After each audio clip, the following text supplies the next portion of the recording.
नमस्कार. AVP मराठीमध्ये आपलं सर्वांचं स्वागत आहे. गाव तिथे AVP मराठी हा उपक्रम आम्ही राबवत आहोत आणि याच अनुषंगाने आम्ही आज पोहोचलोत संत श्री गोमाजी महाराज संस्थान असलेल्या तीर्थक्षेत्र नागझरी या ठिकाणी. सुरुवातीलाच आम्ही संस्थान येथे भेट दिली. त्यानंतर आम्ही गावाकडे निघालो. गावाच्या सुरुवातीलाच मंदिराचं नामफलक आम्हाला दिसलं. त्यासोबतच गावाकडे जात असताना हे संपूर्ण गाव असं ग्रामीण पद्धतीने वसलेलं आहे. मंदिराच्या मागच्या बाजूला गाव वसलेलं असून गावामध्ये ग्रामपंचायत कार्यालय आहे. तिथे आम्हाला कुठलाही बोर्ड दिसला नाही. नागरिकांनी सांगितलं की हेच ग्रामपंचायत कार्यालय आहे. सुरुवातीला छत्रपती शिवाजी महाराजांचे स्मारकसुद्धा आहे. बघूया सविस्तर रिपोर्ट, गावातील समस्या आणि लोकांची प्रतिक्रिया. तर आपण आलेलो आहोत नागझरी या गावामध्ये. आपण संपूर्ण गावामध्ये फिरून एक चक्कर मारून गावाची परिस्थिती सुद्धा बघितली आणि आता सध्या आपण नागझरीच्या ग्रामपंचायत या ठिकाणी उभे आहोत. या ठिकाणी गावातील काही नागरिक आहेत आणि आपण नागरिकांकडूनच जाणून घेणार आहोत की नेमकं आपल्या गावामध्ये काय समस्या आहेत किंवा आपल्याला कोणत्या अडचणींना सामोरे जावं लागत आहे. आपला शुद्ध हेतू हाच आहे की गावातील लोकांना चांगल्यात चांगल्या दर्जाचं विविध सुविधा मिळाव्या, शासनाच्या योजना मिळाव्या आणि लोकांचा सर्वांगीण विकास व्हावा. पण आजही काही ठिकाणी ह्या योजना किंवा सरकारी ज्या लाभ असतात ते पोहोचत नसतात आणि तेच आपण या लोकांकडून जाणून घेणार आहोत. नागरिकांच्या समस्या समजून घेणार आहोत. आपल्या गावामध्ये प्राथमिक आरोग्य केंद्र आहे का? आहे का? आणि नियमित सुरू असते का? कधी कधी बंद असते, कधी सुरू असते. तशी एक मॅडम असते. अच्छा. आणि आपल्या इथं प्राथमिक शाळा आहे ना? अच्छा. आपल्या या नागझरी गावामध्ये प्राथमिक आरोग्य केंद्र सुद्धा आहे आणि प्राथमिक शाळा सुद्धा आहे. आपण जाणून घेऊ की या ठिकाणी आता ग्रामपंचायतचा कार्यकाल संपलेला आहे. प्रशासकीय या ठिकाणी अधिकारी आहेत. पण येणाऱ्या काळात नक्कीच ग्रामपंचायतच्या सुद्धा निवडणुकी होतील आणि त्याच अनुषंगाने येणाऱ्या काळामध्ये आणि झालेल्या काळामध्ये काय सुविधा शहरातील या गावातील लोकांना भेटल्या आणि काय कोणत्या सुविधांपासून ते वंचित राहिले ते सुद्धा जाणून घेणार आहोत. या ठिकाणी ग्रामपंचायतचा जो कारभार चालतो तो कारभार नुसतं ग्रामसेवकच्याच माध्यमातून चालतो. एक एक महिना ग्रामसेवक आपल्या ग्रामपंचायत कार्यालयाला येत नाही. त्यांना विचारणा केली म्हणजे ते म्हणतात आम्हाला चार गाव आमच्या इकडे दिलेले आहेत, आम्ही येऊ नाही शकत, व्हिजिट देऊ शकत नाही.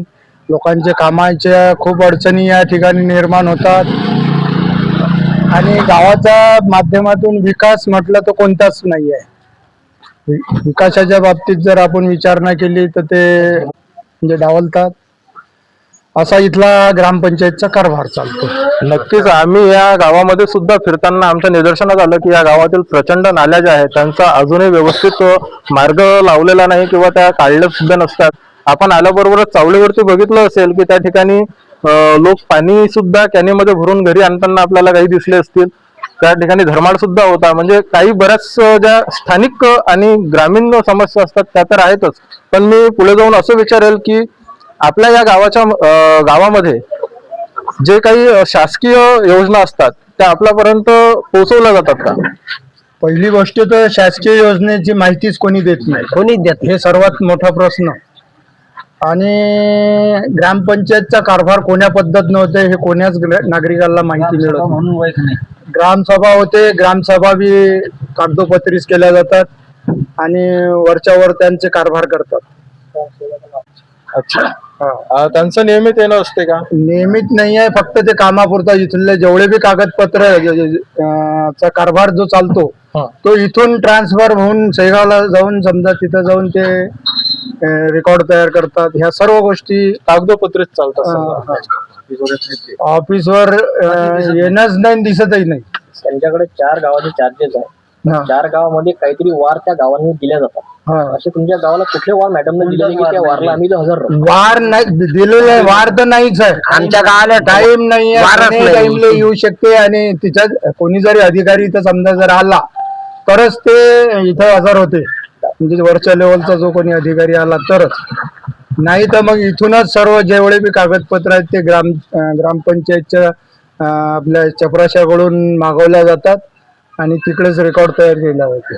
जे दिवस दिला त्या दिवसाला बोर्ड लागेल ना ग्रामपंचायत हे दिवस दिलात म्हणून मॅडम, तर ते बोर्ड गिट काही नाही. म्हणजे साधा एक 8 जरी काम पडलं कोण्या व्यक्तीला तर तो 1 महिना तरी कमीत कमी नाही भेटत. म्हणजे फार भयानक अशी परिस्थिती आहे की जर एखाद्या नागरिकाला रहिवासी दाखला लागला असेल किंवा 8 गरज असेल तर त्याला महिनाभर तात्काळ त्या ठिकाणी राहावं लागते.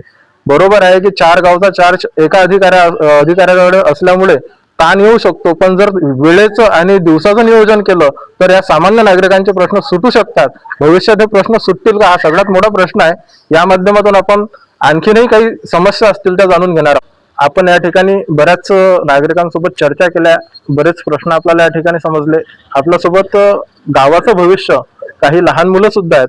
आपण त्यांना या ठिकाणी एक प्रश्न विचारणार आहोत.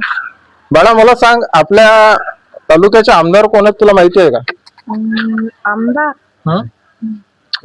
आता शेगाव तालुक्यातलं गाव आहे आणि शेगाव तालुक्यातल्या आमदारांचं नाव सुद्धा या ठिकाणी या गावातल्या युवकांना किंवा भविष्यातले जे मतदार आहेत त्यांना माहित नाही. म्हणजे आमदाराची ओळख सुद्धा आहे का हा सुद्धा प्रश्न या ठिकाणी निर्माण होतो. कारण की नागझिरी सारख्या गावामध्ये तीर्थक्षेत्राचं जे तीर्थक्षेत्र आहे आणि शेगाववरून बरेच पर्यटक या नागझिरीमध्ये येत असतात. त्यासोबतच आपल्या जिल्ह्याचे खासदार आणि मतदारसंघाचे आमदार यांचं सुद्धा किती लक्ष आहे हा प्रश्न या निमित्ताने निर्माण होतो. आणि आपण या ठिकाणी नागरिकांना सुद्धा विचारू की भविष्यात त्यांना कुठले कामं झाले पाहिजे अशा अपेक्षा आहेत आणि आपल्या गावामध्ये काय सुख सुविधा झाल्या पाहिजे त्याबद्दल त्यांच्याकडूनच जाणून घेऊ. काय वाटतं तुम्हाला, भविष्यात काय झालं पाहिजे आपल्या गावामध्ये? काय शेतीसाठी शेत रस्ते पाहिजे चांगले, कानून रस्ते आहेत गव्हर्नमेंट शेत रस्त्याचे शेत रस्ते त्या व्हायला पाहिजे. म्हणजे उत्पादन वाढते, टाइम बरोबर होत नाही. बरोबर. आपण आलो होतो आज नागझिरी गावामध्ये. बरेच प्रश्न आपण या ठिकाणी घेतले. प्रामुख्याने काही ठराविक प्रश्न आहेत की ज्यावर नक्कीच लोकप्रतिनिधींनी, प्रशासकीय अधिकाऱ्यांनी विचार करायला पाहिजे. आणि एबीपी मराठीसाठी विठ्ठल अवताडे, शेगाव.